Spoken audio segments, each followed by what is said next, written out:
So let's talk a little bit about the story behind the technology. And I think, Mhm. I think of software development as a very creative profession, also. And so I always think there's some parallels between technology and art.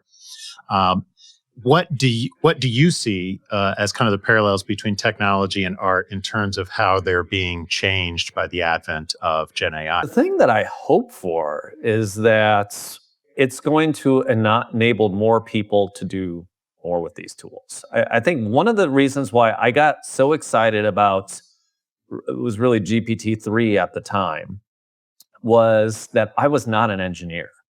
Mhm. And so for me, I spent years like at PayPal and watching machine learning teams uh, doing all these amazing things that I couldn't do.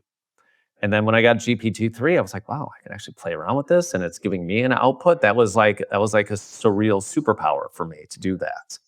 And so on the technology side, what I think you're having is not dissimilar from, having an iPhone in every pocket potentially makes everyone a photographer. Right. Having a large language model running on every computer or in every browser makes everyone a potential engineer. Hmm. And I think we're just starting to see what that's going to mean. Um, if you wanted an app to sit on your phone that would, you know, had a timer go off every evening at 6 o'clock to play a certain song, to do this and this and this, and then log something and all that. Like, it's fairly complicated to do that, and you'd almost be an engineer and need to really know Zapier or something like that to do something that has a lot of moving pieces. That is literally a one of one, something that you only want. But we're entering a world with these tools, with Bolt, with Cursor, with these engineering tools where, frankly, I think anybody's going to be able to create whatever they want, and it's going to be seamless.